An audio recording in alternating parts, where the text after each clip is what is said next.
Brought to you by Nova शुद्ध घी। जब जब खाए दिल खुश हो जाए सदियों का नोवा शुद्ध देसी घी, सपना स्वस्थ भारत का। I love घी।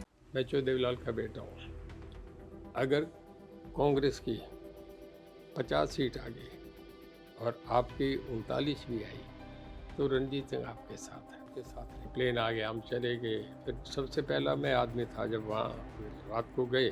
कुलदीप बिश्नोई तो बड़े नाराज हुए हैं? कुलदीप बिश्नोई माने बैठे थे कि उनको टिकट मिलेगा ये। और चलो अब वो कौन माने बैठा, वो उसके सोचने की बात है। मैं तो उनका दिमाग नहीं हो सकता। हुआ कि आपने भी बीजेपी छोड़ दी, दुष्यंत चौटाला भी, यानी गठबंधन टूटा। नहीं, मैं तो नहीं छोड़ता। मैंने तो, मुझे जब मेरा टिकट काटा गया तो मुझे मनोहर लाल जी का फोन आया। तो अब आप सोच रहे कि आप अपनी पार्टी बनाएंगे, फिर आप चुनाव जीतते हैं 2019 में। मैं 2019 में रानिया जीता। से।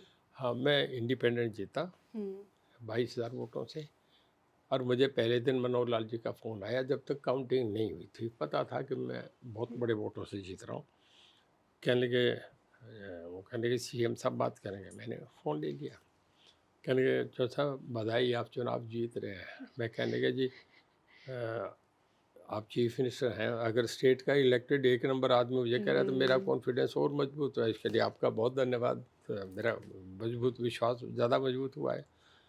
कहने लगे नहीं नहीं, आप हमारी आगे और बात सुनो, हमें अच्छे आदमी साथ चाहिए। मैं कहने लगे जी सुनो, मैं चो देवीलाल का बेटा हूँ।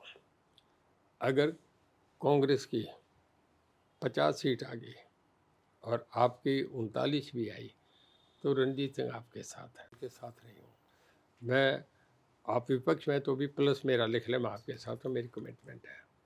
कहने लगे ठीक है। उसके बाद फिर शाम को उनका प्लेन आ गया, हम चले गए। फिर सबसे पहला मैं आदमी था जब वहाँ रात को गए तो आपके नड्डा साहब थे, BL संतोष जी थे और अनिल जैन जब हरियाणा के प्रभारी, ये तीनों आदमी नड्डा साहब की कोठी पे थे। तो वहाँ जाके कहने लगे जी मतलब कोई कंडीशन में, कोई कंडीशन नहीं, अनकंडीशनल आपके साथ। अच्छा, कंडीशन क्यों पूछी जाती है? नहीं, कोई आपकी शर्त हो, कोई और हो तो मैं नहीं कहना चाहता। कुछ लोग ये कह रहे थे कि जी हमारा खर्च बहुत हो गया इलेक्शन में खर्च बहुत हो गया, बहुत मोटा खर्चा लगा है। हाँ। मैं नाम नहीं लूँगा कि जी मतलब पैसा दे दो या उतना हमारी भरपाई कर दो। मैं नहीं कह रहा, कुछ लोगों ने कहा। हाँ। मुझे जो जानकारी तो है, क्या मैं मिलता है नहीं, सर मेरे ऐसे? सामने तो नहीं, पर ये बातें तो लीक हो जाती हैं। जैसे मैं अपनी बात बता रहा हूँ, वो भी बता हाँ, देते हैं। लेकिन क्या उनको मिल जाता इतना पैसा? कोई कह रहा था मुझे महकमा चाहिए, कोई ने, किसी ने महकमा मांगा। तो मैं कहने लगा जी मैं अनकंडीशनल साथ हूँ, जहाँ करवाना चाहिए करवा। तो अनिल जैन साहब ने अपना फ़ोन यूँ आगे कर लिया और फ़ोन पे ही मेरे से उन्होंने कहा कि आप बोल दें। मैं बोल दिया, वो रातों रात फ्लैश हो गया कि रणजीत सिंह अनकंडीशनल बीजेपी के समर्थन में। उन्होंने अपना ऐलान कर दिया। मैं बीजेपी के साथ चला गया। मुझे फिर बीजेपी ने मिनिस्टर बना दिया, उनका फैसला था। फिर एज मिनिस्टर मैं बीजेपी में मैंने बहुत अच्छा परफॉर्म करा। मेरा डिपार्टमेंट जो था वो 4,000 करोड़ घाटे में था, वो प्रॉफिट में पहली बार है। 800 करोड़ प्रॉफिट में, यानी PSU कभी भी प्रॉफिट में नहीं आता। और बहुत अच्छी परफॉर्मेंस रही। जेल डिपार्टमेंट में 20वें दोनों डिपार्टमेंट थे।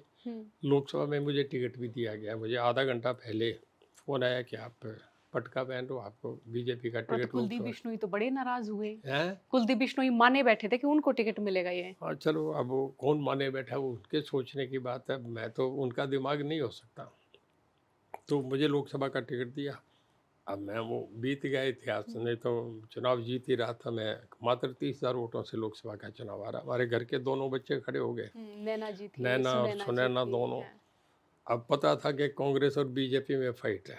हरियाणा, हिमाचल में तो, दिल्ली में तो केवल कांग्रेस और बीजेपी की फाइट थी। राजस्थान में भी, मध्य प्रदेश में भी कोई दूसरी पार्टी थी नहीं। तो दोनों बच्चे, उन्हें 22,000 वोट आए। पर लोगों में एक प्रचार चला कि अर्चो देवीलाल के घर में 3 खड़े हो रहे हैं, किसके साथ जाएँ, किसकी डालें, तो का नाश कर रहे हैं, तो का नाश कर रहे हैं। बोले भाई अगर ये भी नहीं ठीक होते तो फिर अपने क्या जरूरी है, कांग्रेस की डाल दो। वो लोग ये करके भी निरुत्साह होके लोग भी चले गए। नहीं, चुनाव जीता हुआ था मैं। कुछ ये भी माने ना कि कुलदीप बिश्नोई की भी नाराजगी थी, वो चाहे वो जाहिर ना करें लेकिन भीतरी तौर पे तो दिखी, वो कई बार दिखी। इलेक्शन में तो कुछ उनका भी वोटर होता है ना कि वो रुखसत हो जाता है, बीजेपी का है तो वो कांग्रेस की ओर शिफ्ट हो जाता है। मैं जिस पार्टी ने सम्मान दिया, जिनके साथ रहा, 5 साल में उनकी कैबिनेट में रहा, मैं उनके लिए कुछ नहीं कहूँगा। तो उन्हें पता है कि क्या था, घटनाएं क्या थी, वो सारी बातों को ये मनोहर लाल जी को भी पता है और अमित शाह जी को, सबको पूरी जानकारी है हमारी। यहाँ सिरसा में एक रैली भी हुई सर, और अमित शाह साहब आपके घर आए थे उस समय। देखिए, जब रैली हुई तो मुझे मनोहर लाल जी ने कहा कि जी वो अमित शाह जी वहाँ जा रहे हैं सिरसा और रैली आपने ही करनी है, वो आपके जुम्मे है। तो अरे भीड़ में ही करता हूँ, ये पता था उन्हें। तो मैंने 2 दिन पहले आया, मैंने एक बहुत बड़ी रैली कर दी थी, पर वो उससे अगले दिन ही मुझे सुबह अमित शाह जी का फ़ोन आया कि माननीय गृह मंत्री जी बात करेंगे। तो मेरे मोबाइल पे कॉल थी, मैं कहने का जी लाइन दे दें। मैं कि चौटाला जी, वो चौटाला नहीं कहते, चौटाला जी कहते हैं। चौटाला जी बोले, जी नमस्कार, हाँ रंजीत सिंह बोल रहा हूँ जी। कहते हैं मैं कल आपके चाय पीऊँगा, परसों आपके चाय पीऊँगा। मैं कहने का जी आपका स्वागत है, मेरा सौभाग्य है, अच्छा लगेगा। और वो फिर आई मेरे घर चाय पी। मैं तो उनका धन्यवाद करता हूँ। यहीं इसी सोफे पे वो वहाँ बैठे थे, मैं इधर बैठा था, या मनोहर लाल जी बैठे थे, मेरे घर चाय पी के गए। ऐसे बातचीत में किस तरह के व्यक्ति हैं वो? आपके अमित शाह अमित शाह जी, नहीं, हाँ। बहुत सुलझे हुए, यहाँ सब बातें कहने के और पुराने किस्से बताने लगे। यहाँ बैठे थे मनोहर लाल जी, धनखड़ साहब बैठे थे, सब बैठे थे। तो कहने के मुझे कहने के देवीलाल जी आते थे, कभी कभी रुकते थे, वहाँ रुकते थे, एक आध बार यहाँ भी रुके। ज़्यादा चौटाला गांव में वो अपना पूरा इंडस्ट्रियल हाउस है, उसी में रुकते थे। जिस समय आप बीजेपी के साथ थे, या मैं कहूँ कि जिस समय आप कैबिनेट में थे, उस समय दुष्यंत चौटाला भी थे शायद, डिप्टी सीएम।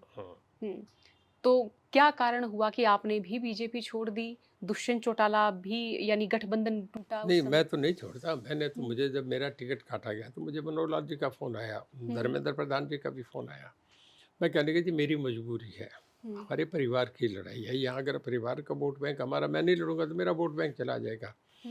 तो अब भी मैं 40,000 वोट लेके गया। मैं इसी चुनाव में बता रहा हूँ, मेरे को 39,000 वोट आए, मैं 6,000 से आ रहा। दुष्यंत को वहाँ 7,000 वोट आए, और जो ये था अभय, ये 15,000 वोटों से आ रहा, मैं केवल 6,000 वोटों से आ रहा। हमारी लोकल राजनीति ऐसी है कि मुझे मेरा वोट बैंक लड़ने के थे। तो मैंने उन्हें कहा जी मैं क्षमा चाहता हूँ, आपसे कहीं दूर नहीं हूँ, मैं आपकी इज्जत करता हूँ, आपने मुझे लोकसभा का टिकट दिया, पर मेरी मजबूरी है, हमारी परिवार की राजनीति है, ये हम नहीं छोड़ सकते थे। सिंधिया फैमिली का ऐसी, हमारी फैमिली का आपस में, बादल फैमिली का है, मुझे चुनाव लड़ना मेरी मजबूरी है, तो मैं चुनाव लड़ा। तो आपके ज़्यादा जो नज़दीकियाँ हैं वो खट्टर साहब के साथ रही बीजेपी में जब तक आप रहे?